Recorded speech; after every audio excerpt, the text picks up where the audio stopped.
तर मित्रांनो नमस्कार. लग्नानंतर होईलच प्रेम या मालिकेच्या 15 वर्षा म्हणजे स्वातंत्र्य दिनी एक नवीन जबरदस्त ट्विस्ट येणार आहे. तो कोणता आपण ते बघूया. तर होतं काय मित्रांनो, आपल्या सगळ्यांना माहिती आहे की नंदिनीने रम्याला चॅलेंज केलं की त्या 24 तासात मी एक पुरावा गोळा करेलच. आणि आज रम्या तिला ती आठवण करून देताना दिसते. ती म्हणते, नंदिनी तुझ्याकडे फक्त 12 तास उरलेत आणि या 12 तासात तू काही पुरावा वगैरे सादर करू शकली नाहीस. तर तुला काय करायचं लक्षात आहे ना. मग नंदिनी बिचारी सिरियस होत आहे. आणि तिकडे मात्र काव्य आणि पार्थ त्या काकू काकांच्या घरातनं निघायचं असतात. म्हणून त्या काव्य म्हणते मी येते, म्हणजे आम्ही येतो. मात्र काकू म्हणतात, अगं असं कसं, तू सवासीन आहेस ना, कुंकू वगैरे लावल्याशिवाय कसं बाहेर जाईल. म्हणजे काकू तिला आता समजून सांगतात की संसारात काय काय करायचं असतं ते.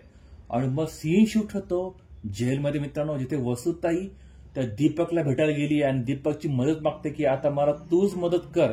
आता ती नक्की कोणती मदत मागते आणि नंदिनी कोणता पुरावा घरच्या समोर सादर करते हे बघायला आपल्याला जामच मजा येईल. पण त्याकरता चॅनल सबस्क्राईब करा, बेल आयकॉन जरूर प्रेस करा, जेणेकरून माझा नवीन व्हिडिओ तुमच्यापर्यंत पहिल्यांदाच पोहोचेल.